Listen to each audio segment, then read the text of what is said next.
Learning loss pada Masih mending learning loss daripada lost generation. loss generation. Lost generation itu bahaya. Ini Iya. justru bahasa ini saya dapatkan justru dari anak-anak eskul gitu kan. Aduh Pak, nih kita eskul mati nih. Saya jadi ketua MGMP sejak tahun 2016 Pak. 2016, terus kemudian kan pemilihan lagi. Tapi kemarin saya sempat sekali untuk mengadakan pertemuan secara Zoom. Nah, ini untuk membahas kegiatan kita ke depan. Nah, dan kebetulan Sabtu ini kita mengadakan pertemuan MGMP secara luring. Sabtu ini. Sabtu ini di SMAN 2 Cibinong. Ya. Boleh saya sampaikan lagi?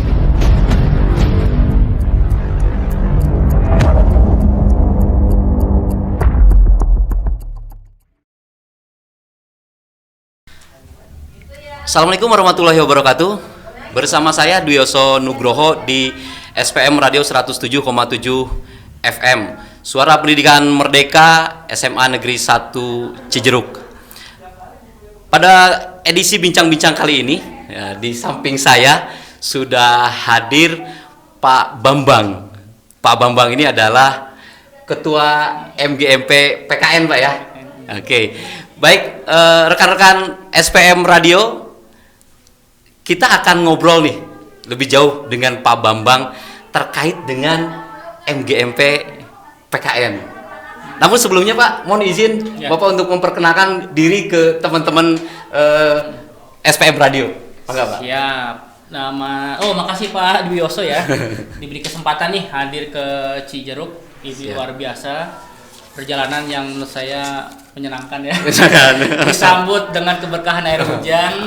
Jadi terima kasih sekali sudah diundang di SMA 1 Cijeruk dan langsung di podcast ya. Terima kasih.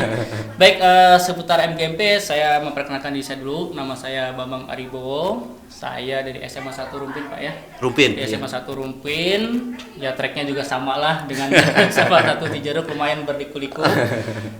Saya jadi ketua MGMP sejak tahun 2016 Pak. 2016, terus kemudian kan pemilihan lagi 2019 ya. Kemudian terpilih lagi untuk 2 periode sampai dengan nanti tahun 2023. Itu untuk masa periode ya. Jadi saya udah 2 periode berjalan gitu.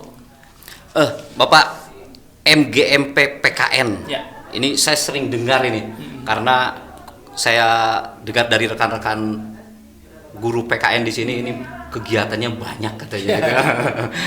Boleh diceritakan nih Pak, apa saja sih kegiatan MGMP PKN ini? Ya, kalau sebelum pandemi sih memang banyak ya. Kita pembiasaan ya. Biasanya kita berdiskusi sekitar berhubungan dengan masalah KBM. Betul. KBM, praktik baik gitu kan. Kemudian juga kebetulan memang MGMP PKN itu mendapatkan 2 kali block grant ya dari Kementerian Kemendikbud. Pas ketika saya megang gitu kan. Jadi memang kita berdayakan block grant itu untuk pengembangan keprofesian guru-guru PPKN. Kegiatannya pada waktu itu biasa dengan menghadirkan para pengawas ya. Menghadirkan para pengawas, narasumber gitu kan, tentang modul, kemudian tentang teknik membuat soal gitu kan, dan lain-lain lah. Dan juga berhubungan dengan komitmen, membangun komitmen di MGMP. Jadi kita seriusnya ada, yang ngopi-ngopinya lah ya, ngopi-ngopinya istilahnya ya ada juga seperti itu. Nah, cuman di masa pandemi ini memang kita cukup kesulitan ya, karena kan ya sudah jelas bahwa kita memang dilarang kan mengadakan pertemuan secara luring. Tapi kemarin saya sempat sekali untuk mengadakan pertemuan secara Zoom. Nah, ini untuk membahas kegiatan kita ke depan. Nah, dan kebetulan Sabtu ini kita mengadakan pertemuan MGMP secara luring. Sabtu ini di SMAN 2 Cibinong. Boleh saya sampaikan agendanya ya? Mangga, silakan. Agendanya itu adalah pertama karena saya kemarin diklat di Malang ya, diklat tentang wawasan kebangsaan.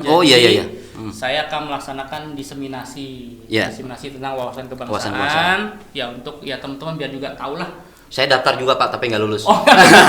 Saya baru sekali daftar lulus. Alhamdulillah, luar biasa. Milik-milikan. Tapi nanti ada November. Ada. Ikut aja, siapa tahu milih gitu kan. Nah, tugasnya sebenarnya melakukan pengimbasan. Makanya kan pengimbasan kemarin itu saya menuliskan itu untuk kegiatan MGMP Wasbang, sehingga saya punya ide yaudah kita laksanakan di pertemuan secara luring. Iya, iya, kan? iya. Jadi pertama adalah diseminasi wasbang, Iya. kedua juga diseminasi nih tentang kecakapan pembelajaran abad 21. Iya. Kebetulan anggota saya waktu itu Bu Pipin dari Iya. SMA 1 Ciseng Iya. terpilih sama tuh di Malang juga kegiatannya di P4TK PKN. Nah, itu dua. Iya. Kemudian yang ketiga itu adalah MGP menulis. Nah, Iya, iya.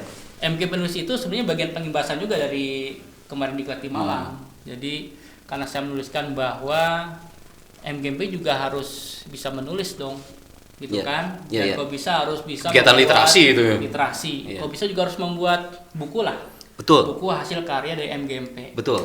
Tulisan para Ya, guru, tulisan anggota. para guru, Iya. gitu kan? Karena memang selain satu juga saya sebagai guru penggerak gitu kan, Iya. ya sudah lulus nih angkatan 1 sama. Bos, ya. Terus kemudian kedua sebagai guru motivator literasi gitu kan, Iya. nasional sama juga, sehingga saya berkewajiban Iya. untuk bisa membangun ya literasi di Iya. sekolah-sekolah. Untuk di level sekolah, alhamdulillah kemarin saya sudah melaksanakan program Semaru Menulis. Jadi Semaru Menulis itu ya Iya. gurunya bikin tulisan, Iya. siswanya bikin tulisan. Iya. Nah, itu nanti bikin buku tuh. Nah, ini sedang Iya. proses cetak. Oh, luar biasa. Proses cetak. Nah, Iya. sehingga saya pengen, wah, saya harus bisa melangkah lebih jauh lagi nih di sekolah sudah. Nah, pengennya di MGB juga.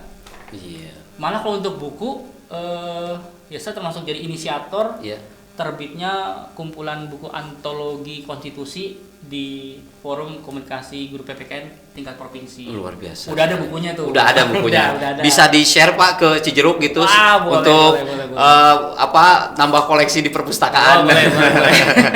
Ada bukunya. Jadi ya punya literasi kita bangun lah bersama-sama. Siap. Gitu. Oke, baik Bapak, tadi katanya ada kegiatan MGMP Luring. Ya. Nah, kalau boleh tahu Pak, anggota MGMP PKN itu ada berapa jumlahnya? Dan apakah nanti akan diundang semua gitu?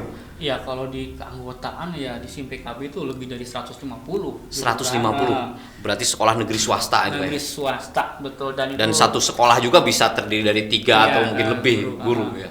Nah, kehadiran lumayan ya. Kehadiran itu bisa 70-80 lah. Jadi Setiap kali pertemuan. Setiap pertemuan gitu kan. Apalagi pertemuan pertama kemarin juga responnya cukup baik karena mereka juga kangen ya, Iya. kangen pengen ngopi-ngopi bareng, ngobrol bareng gitu kan. Iya. Tentang temuan-temuan selama pandemi, KBM-nya, Iya. praktik baiknya, macam-macam Iya, lah. Sehingga iya. kita nanti bisa tukar pikiran di Iya, situ. Gitu sih. Di Cibinong, SMA 2 Cibinong. SMA 2 Cibinong. Jadi buat teman-teman anggota MGMP PKN, tunggu undangannya sudah nyebar nih Pak? Sudah nyebar. Jadi nyebar. mohon datang untuk mengikuti kegiatan ini. Pak Rinto datang ya. Pak Rinto masih datang. Pak Rinto udah tahu. Baik, Bapak tadi bicara tentang KBM nih, Ya. yang nanti mungkin salah satunya akan dikupas dalam MGMP Ya. itu. Pastinya kan ini ada masalah Pak ya. Oh, pasti.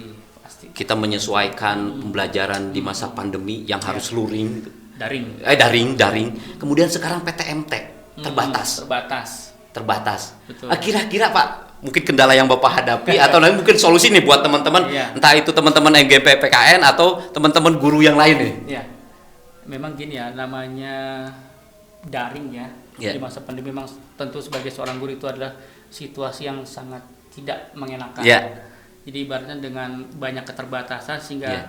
capaian Ya. ketuntasan siswa dalam belajar itu memang tidak maksimal. Ya. Sehingga memang membutuhkan kreativitas dari para guru, Strategi. bukan strategi yang dipakai Ya. gitu kan, sehingga mau tidak mau berarti harus combine kan, Yes. kombinasi Model-model pembelajaran, model media-media pembelajaran. daring maupun ketika luring. Luring. Jadi dengan menggunakan UKBM saya kira, UKBM. semacam modul gitu Ya. kan yang pernah kita buat tuh. Ya.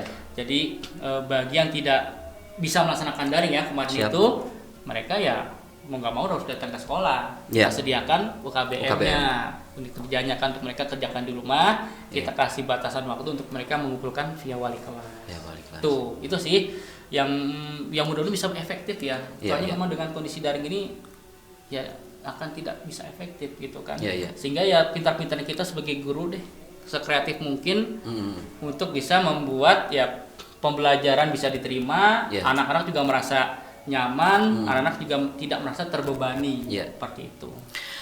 Baik Pak, terkait tadi PTMT dan pembelajaran daring, Ya.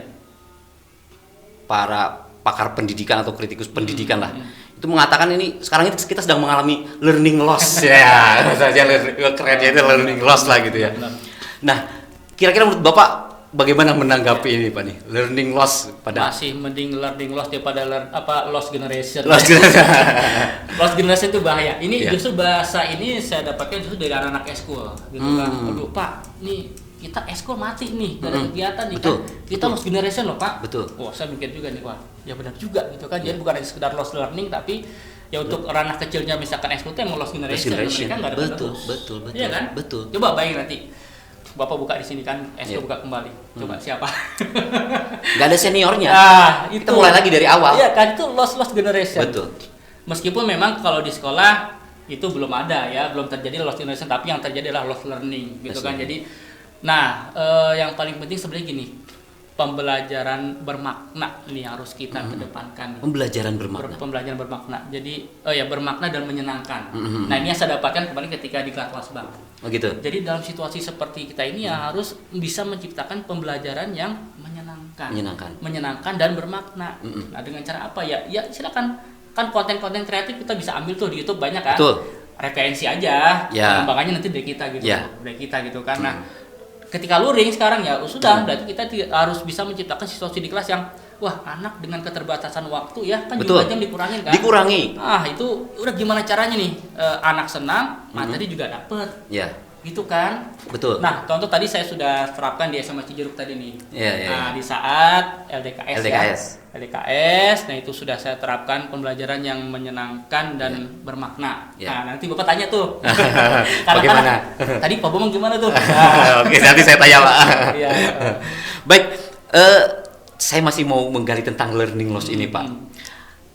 Ketika pembelajaran daring dianggap pencapaian materi atau pencapaian KD ini kurang. Betul. Sehingga ketika PTMT terbatas, guru-guru berambisi untuk ceramah, menyampaikan materi sebanyak-banyaknya. Tanggapan Bapak gimana? Ya kalau menurut saya dengan begitu sebenarnya tidak efektif juga. Tidak efektif juga. Tidak efektifnya gini. Anak setiap hari duduk. Ya. Jadi kita bayangin kita jadi siswa aja Betul. gitu kan, duduk. Bapak datang misalkan pelajaran sejarah. Ya. Ya kan? Ceramah misalnya. Ya. Seret. Saya guru PPK datang. Ya. Bayangin betapa beban mereka. Betapa mereka pasti aduh. Saya yakin masuk kuping kanan keluar kuping kiri. Mereka pasti akan bingung mendapatkan apa. Ya. Makanya kan sebenarnya kalau ini menurut saya pribadi Ya. aja ya. Dari sekian materi gitu kan, Ya. dengan tumpukan materi yang banyak itu kan Ya. ada satu materi gitu kan. Ambil satu KD yang kira-kira itu bisa membuat pembelajaran bermakna. Ambil satu aja. Ya. Misalkan dalam kalau PKN misalkan dalam demokrasi ya. Ya. Ya udah kita coba kasih stimulus ya, Ya. tentang pemahaman demokrasi secara sederhana. Ya. Demokrasi misalkan di lingkungan sekolah, Betul. di lingkungan keluarga, Ya. gitu kan, dengan ya visualisasi lah gitu Ya. kan. Sehingga tidak harus kita masih ceramah sampai jam habis itu. Artinya bahwa pencapaian KD itu tidak mutlak. Enggak. Kalau capaian seperti itu semuanya akan berat. Berat, betul. Dan itu saya meyakini bahwa anak-anak nggak dapat. Nggak dapat. Yakin deh saya. Ya. Tanyakan silakan ulang Betul. ke anak-anak, pasti Bapak tadi nyampein apa? Iya kan? Ya. Iya, seperti itu. Ya. Kemudian Pak, kalau begitu menurut Bapak nih, di tatap muka yang terbatas tadi, atau kalau di kami kan kita hybrid kali ya, jadi Iya, tatap hybrid muka kan. langsung dengan Zoom. Nah, jadi ada yang di sekolah, ada yang di rumah. Itu sebaiknya kegiatan itu diisi dengan apa tuh Pak? Ya hybrid itu bagus ya. Jadi ibaratnya juga satu, tenaga guru nggak terlalu capek ketimbang Betul. ada 2 shift gitu kan. Betul. Itu bagus. Nah, tinggal itu tadi yang saya sampaikan bahwa pembelajaran menyenangkan dan bermaknanya ini yang lebih dikedepankan Ya. gitu kan. Jadi guru udah harus membawa sebuah konsep. Betul. Ini KD-nya satu misalkan Betul. tentang tadi saya bilang demokrasi gitu kan. Udah Betul. visualisasi dibawa gitu Ya. kan. Terus kemudian sama aplikasinya mereka secara langsung Iya. kita tanamkan. Betul. Praktis jadi seperti itu. Oke Bapak, menarik sekali, sebetulnya saya ingin ngobrol panjang ini, tapi karena waktu kita terbatas, jadi untuk pembicaraan hari ini kita cukupkan sampai di sini Bapak. Terima kasih banyak. Mudah-mudahan kita masih bisa ngobrol nih di lain kesempatan, Bapak bisa hadir lagi di Bu Ana yang SPM Radio ini. Baik, rekan-rekan Suara Pendidikan Merdeka dan teman-teman MGMP PKN, sampai ketemu di podcast dengan Pak Bambang berikutnya. Assalamualaikum warahmatullahi wabarakatuh. Waalaikumsalam warahmatullahi wabarakatuh.